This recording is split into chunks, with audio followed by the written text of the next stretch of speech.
Darth Vader was a symbol of power and strength propagated by the Empire in order to instill fear in all those who wished to rebel against the Emperor. Though this symbol of fear wasn't fully developed until Vader confronted 8 Jedi at once within the first year of the Empire's reign. Shortly after the execution of Order 66, a small group of Jedi contacted each other and met up within the abandoned spice mines on the planet Kessel. The 5 Masters and 3 Knights had gathered together to discuss what had happened and what they should do in order to take back the galaxy from the Sith. They argued and debated over what they should do, and finally concluded to 2 choices. They should either team up to bring down the Sith right now at any cost, even if it meant using the dark side as a weapon, or they would wait it out until the right time came to strike, not deviating from their sacred teachings.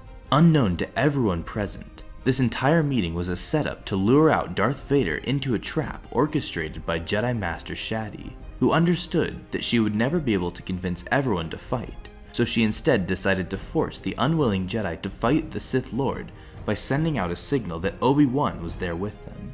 Believing his former master to be at this abandoned spice mine, Vader wasted no time getting there. Her plan worked, as moments after revealing her true intentions to everybody, Vader busted through the walls screaming Obi-Wan's name. When he found out that he was tricked, Vader then proceeded to confront the Jedi, promising to keep one alive if they revealed Obi-Wan's location. Of course, none of them obeyed. The first Jedi to meet her end was Jedi Knight Cylon Wez, who was struck down by Vader with a single strike. The fight continued with Vader repelling the Jedi's desperate attacks with ease, with both his lightsaber and the Force. His next victim would be Jedi Knight Makis, who got overwhelmed with Vader's heavy-hitting strikes, losing his guard and eventually being struck down. At this point, Vader was surrounded by the other 6 Jedi, who were attacking him at every direction, with one of them even landing a hit on his back. Making a quick move, Vader force-jumped to high ground and escaped the endless flurry of attacks. We should note that at this point, Vader was still getting used to fighting within his suit, and that he was prone to make mistakes as he wasn't fully adjusted to moving within his armor. Once on top of the mining equipment, Vader was confronted by Shadday, the Jedi who had staged the entire fight. However, she brought a different weapon, a cortosis blade, a blade made out of a material that was able to disable Vader's lightsaber for a short period of time.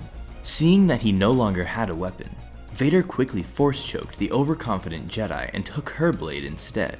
With this new weapon, he went on to disable the other Jedi's weapons with ease up until he had his hand sliced off, and soon after his leg injured.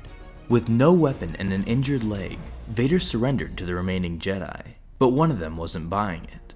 Believing it to be a trick, Coffee made an attempt to finish off the Sith Lord, but was abruptly stopped by Boltar. Not wanting to hear the nonsense of the Jedi killing the unarmed, Coffee killed Boltar and took her lightsaber, and made a desperate dash to end Vader. As he jumped, Vader quickly used the Force to launch the cortosis blade, still attached to his severed hand at the Jedi's chest, killing him instantly. Grabbing that Jedi's lightsaber, Vader confronted the 3 remaining Masters. The 3 of them had huddled into a corner and stared down the Sith Lord.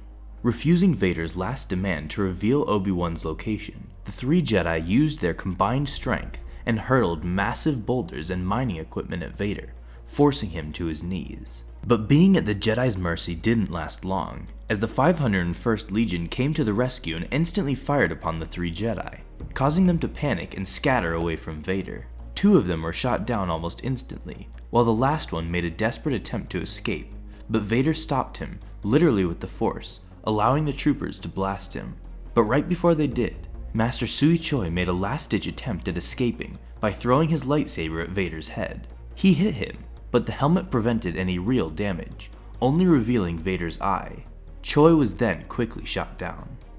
Afterwards, Vader met with Emperor Palpatine, who told his apprentice of how the Empire has begun spreading the story of how Vader hunted down and killed 50 Jedi at once. Although it was clearly not true, it did effectively spark fear into the galaxy, forging Vader as a monster that could not be defeated.